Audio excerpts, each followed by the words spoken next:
આજે આપણી સાથે રહ્યા છે કૌશિકભાઈ જુનેજા, જેમની પાસે એક અરજી આવેલી હતી એમના મિત્રો દ્વારા. કયા વોર્ડમાંથી? 3 નંબરના વોર્ડમાંથી એમના મિત્રો દ્વારા કે ભાઈ એક સાયબર ફ્રોડ થયો છે, જેથી કરીને સાયબર ફ્રોડ થયો હતો અને જુનેજાભાઈને વાત મળતા અમે ઉપસ્થિત કાર્યકર્તાઓ આમ આદમી પાર્ટીના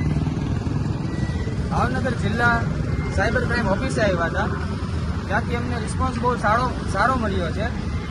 એમનું નામ હતું વિરેન્દ્રસિંહ અને એમની અમે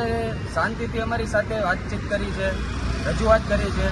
જેથી કરીને અમારી સાથે વાત એવી રીતે કરી કે ના ઘર જેવું લાગ્યું કે ભાઈ કોઈ પણ વ્યક્તિને નાના મોટા કોઈ પણ હોય એ લોકો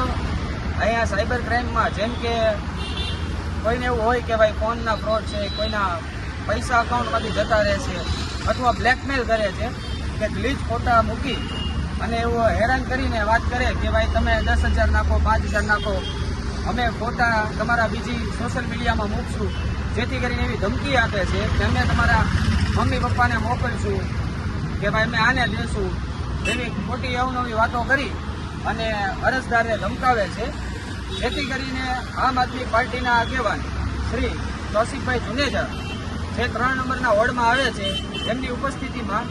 અમે આમ આદમી પાર્ટીના કાર્યકર્તાઓ સાયબર ક્રાઇમ ઓફિસે આવ્યા હતા અને એવી લેખિતમાં પણ અરજી દીધી છે અને ઓનલાઈન પણ અરજી કરી છે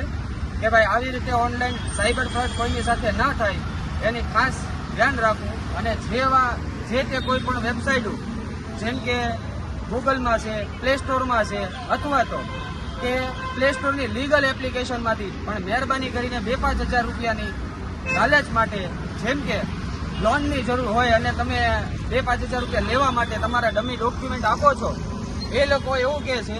કે તમે અમને પૈસા આપો નકર અમે તમારા ખરાબ ફોટા બીજી સોશિયલ મીડિયામાં મૂકશું. અને કૌશિકભાઈ જુનેજાને એ બાબતની જાણ થઈ એટલે એ અમારી સાથે આવ્યા અને અમને પૂરેપૂરો સાથ અને સહકાર આપ્યો અને અમને એવું કીધું કે આપણે સાયબર ક્રાઇમ ભાવનગર ઓફિસે જઈએ અને ત્યાં વિરેન્દ્રસિંહને મળ્યા અને એમને ખાતરીપૂર્વક એવો રિસ્પોન્સ આપ્યો, અમારી અરજી લીધી છે અને બહુ જ સારી વાત છે. જય હિન્દ, જય ભારત.